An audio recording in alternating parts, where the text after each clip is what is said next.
And we're live. Welcome back, everyone. Episode 98 of Kids Deserve It. We hope you've been enjoying our weekly chats with educators and game changers from around the country. Also, don't forget, you can check us out on iTunes. And while you're checking us out on iTunes, make sure you leave us a review with your Twitter handle, because each week we select a winner to win an autographed book set from Adam and I. Also, don't forget to join our Kids Deserve It chat on Wednesdays at 8 p.m. Central, 6 p.m. Pacific. This week, we got another great guest. But first, we want to introduce ourselves. I am Adam Welcome, Director of Innovation in the Bay Area of California. I'm Todd Neslony, Elementary School Principal in Texas, and I'm thrilled this week to have our special guest, Kyle Schwartz. Kyle, thanks for being here with us this week. Oh, thanks so much for having me. We want to remind our viewers as well to participate in social media using the hashtag KidsDeserveIt, as we always love hearing about and seeing the things that stick out to you from our episodes. So, Kyle, we have a few questions for you. So for those 2 or 3 people out there that don't know who you are, tell us about yourself. Well, I'm a 3rd grade teacher in Denver, and a couple years ago, a lesson that I did in my classroom went viral.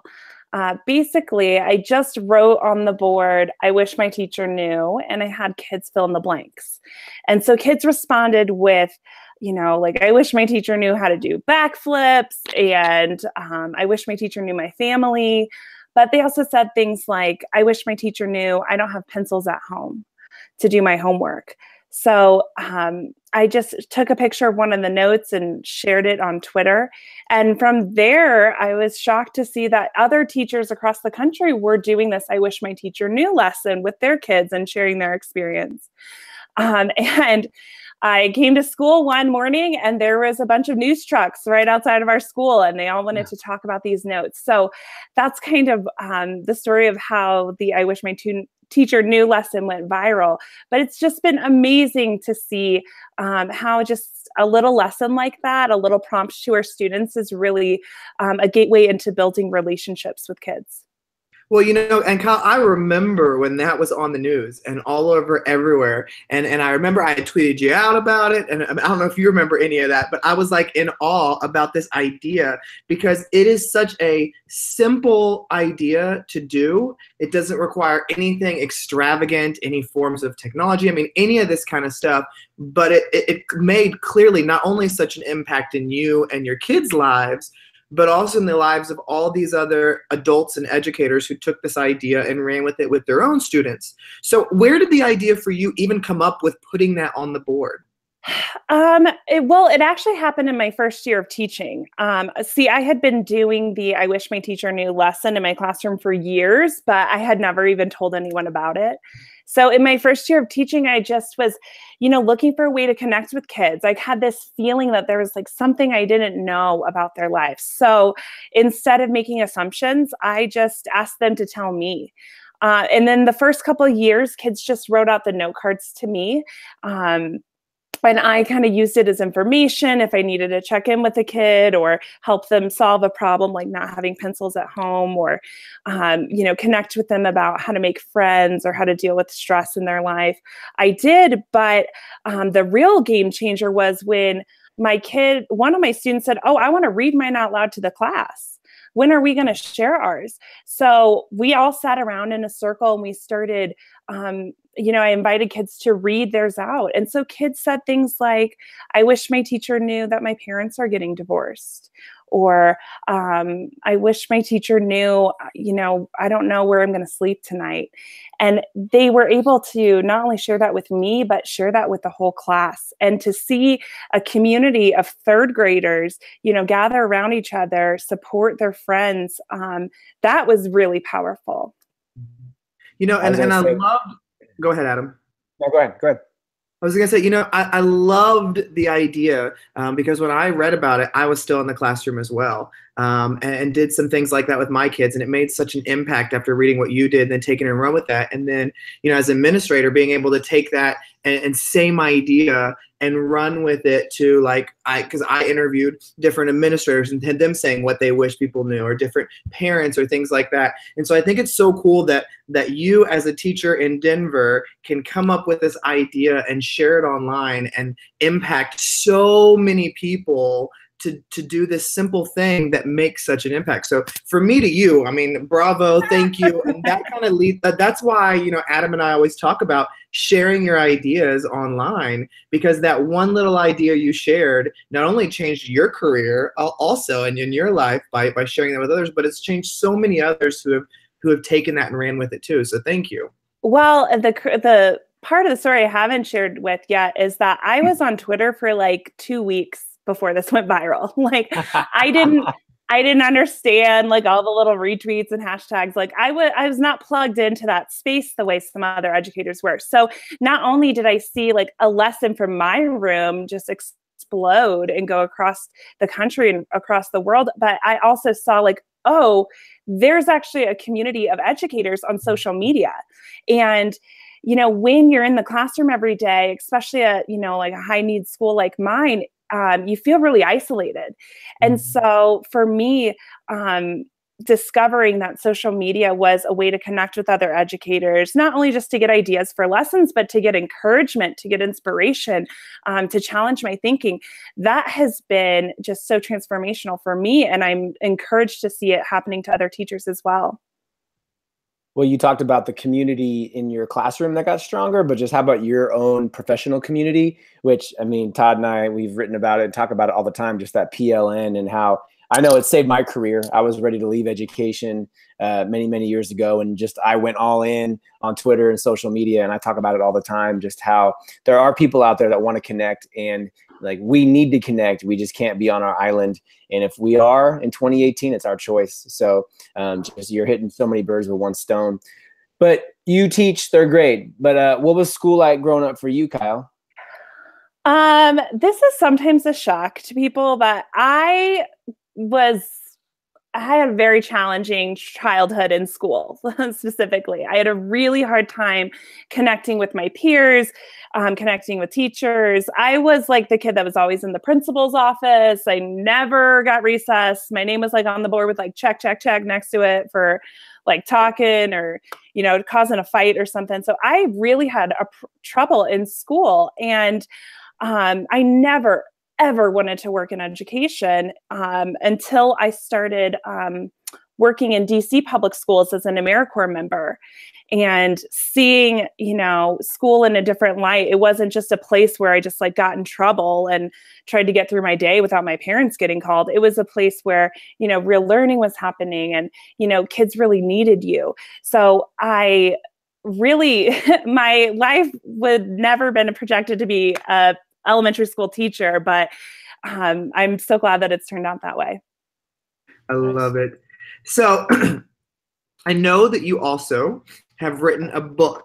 So can you tell us about the book?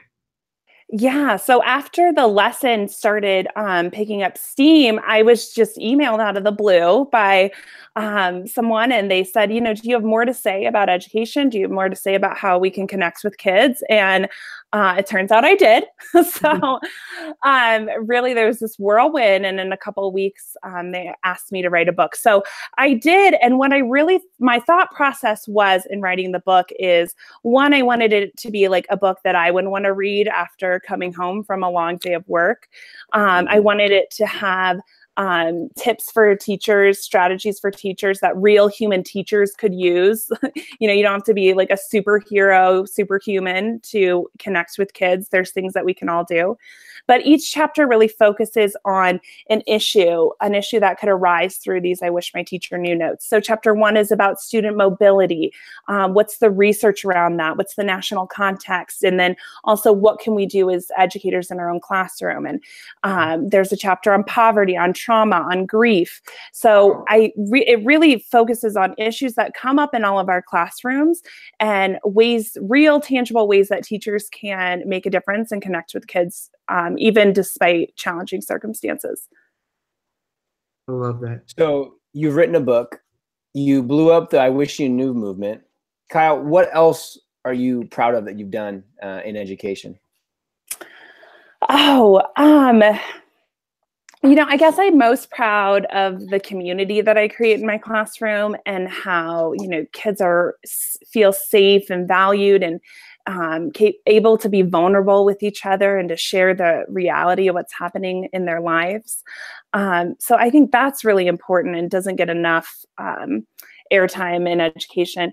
But one really cool thing I'd like to brag about my students for a little bit is after the I Wish My Teacher Knew lesson was on TV, they're like, we're famous now. And I'm like, calm down, you still have to do your homework. But they said, no, we're famous, so we need to help people now. And so they started this idea of starting a book drive. So I just started tweeting it out like, hey, if you guys want to do a book drive, you can drop off books at my house or at our school. And the local news station heard about it. And so they've started an annual citywide book drive where they've collected hundreds of thousands of books in Denver. And it was all because my students, when they had the chance and their voice was amplified, they wanted to, give back and they wanted to help other kids like them.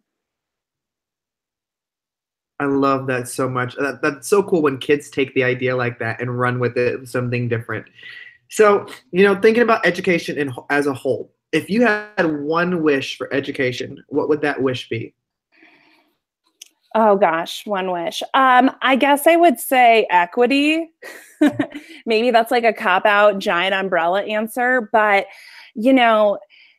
I think that we need to take an honest look at the state of education in our country and see, what kids have, but then also like what we are depriving kids of.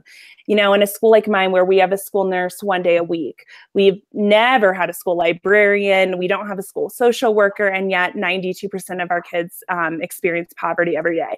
So it's really frustrating for me to know the reality of what's happening to so many of our schools, and to see not happening quickly enough and resources not being given to kids who need them. But what really has been inspiring me lately is, the teacher activism and the student activism, whether it's the students who are the survivors of the shooting in Parkland standing up and saying, we deserve safe classrooms. The students in Oklahoma and in West Virginia saying, we're not going to take it anymore. We're going to fight for our students. We're going to use our voice and we're going to demand what changes that our kids need. So that's been really inspiring because our students deserve it, right? But I think we need to take a really critical look at how our students are getting what they need in education. So Kyle, speaking of inspiring, who is someone that inspires or challenges you to be better? Who's something that inspires me? Well, I guess I really would point to these like teacher activism and student activism. Also, I have a fantastic principal who hired me at my first job, and she's been at our school the whole time I've been there. And so that's really interesting to see her. And one thing that she does at the beginning of every school year is, she's giving us the pep talk, the rundown, the teacher handbook, where you guys can park, that sort of thing. But then she also says, I would just like to wave the magic wand and grant you all whatever permission you think you need to do what's right for kids, I'm giving it to you now. So that's really inspiring to be in a school environment where, we're doing what's right for kids. And that's what's expected of us. I love that. Kyle, well, every one of us has difficult days that we don't want to get out of bed or we have to really work to kick ourselves into gear. When you're having one of those rough days, what do you do to bring your best? Well, specifically, if I need a break from the insanity that might be happening in my classroom, I go in the teacher bathroom and wash my hands in the dark.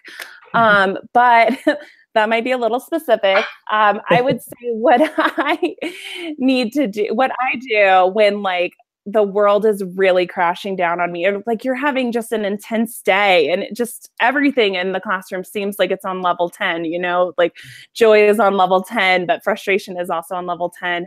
I just, take a step back. I kind of tune out of the education world for the night and like relax. And I'm honest with my students the next day, like, guys, like we're not treating each other the way we should. We're not, showing loyalty to each other, showing community in our classroom. So we really need to work on that today. And I'm working on it too. So the great thing is that I give kids a fresh start every day, and they do give me a fresh start every day too. So.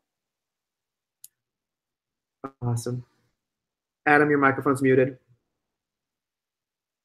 All right, Kyle. Every week, we like our guests to leave a challenge for our viewers. What is your challenge for the week?